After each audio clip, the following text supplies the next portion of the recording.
British American Tobacco has over 44 cigarette factories in 39 countries, and its four principal brands include Dunhill, Kent, Lucky Strike and Pall Mall. Exactly. So the same strategy here, corporate-wise, is to push those four global drive brands where they have been successful in growing margins and increasing revenues, notwithstanding a global move towards lower and lower and lower sales of cigarettes. Market cap here, almost 1.4 trillion rand, PE ratio 21.7, dividend yield of 4.5%. We have called this wrong in this hot stocks portfolio. Well, not this new hot stocks portfolio, but the prior hot stocks portfolio.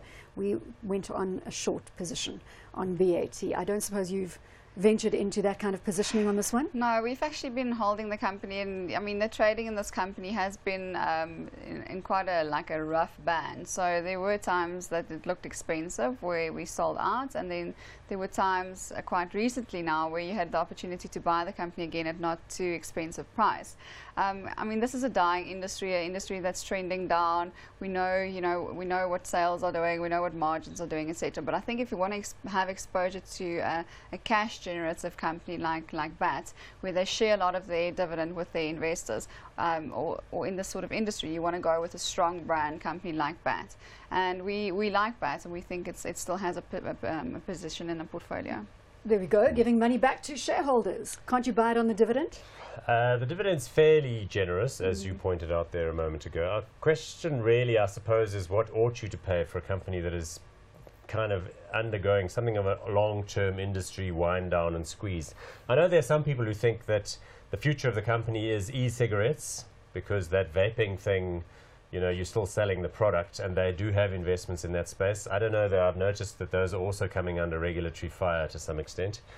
I don't know. I just don't see the argument. The industry could take a long time to die, let's be honest. That's true. Well, I was in Italy recently, and I was shocked to see how many people there are still smoking in those countries. In fact, more than in South Africa. Mia, do you agree? It's going to take a long time for this industry to die. I think when you travel, you just see the amount of smoke is still out there. And I mean, you might as well just capitalize on these people's downfall. You've seen it in China, Paul? So China, I'm glad you mentioned that, because China is not a market for these companies. For one reason or another, the Chinese government owns the cigarette producing companies. So that whereas when you talk about beer, there's a great opportunity in China, there isn't really a comparable opportunity down the in line, China. Potentially? Well, I think it's more likely, given the Chinese penchant for regulation, that they'll just announce from one day to the next that smoking has been banned because it isn't in the interests of the great nation.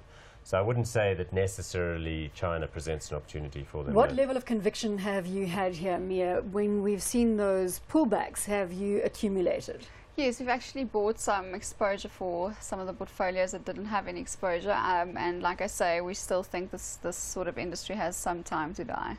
Paul, let's put that share price back up, because I just want to point out that in the last sort of 18 months, the rand slump from wherever it was to wherever it is now has helped the share price of British American Tobacco here locally. It's your quintessential rand hedge. This is principally and exclusively, significantly focused on its listing in London. And there the share price has sort of been a bit sloppy and a bit sideways and marginally down, but that's been helped upwards by the weakening rand.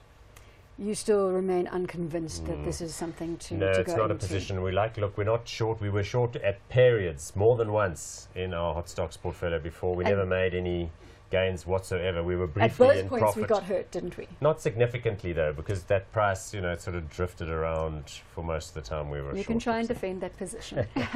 Mia, let's go to hot or not on BAT. So I'll be hot on BAT. Paul, surprise us. So, No, hot or not? not hot on that one.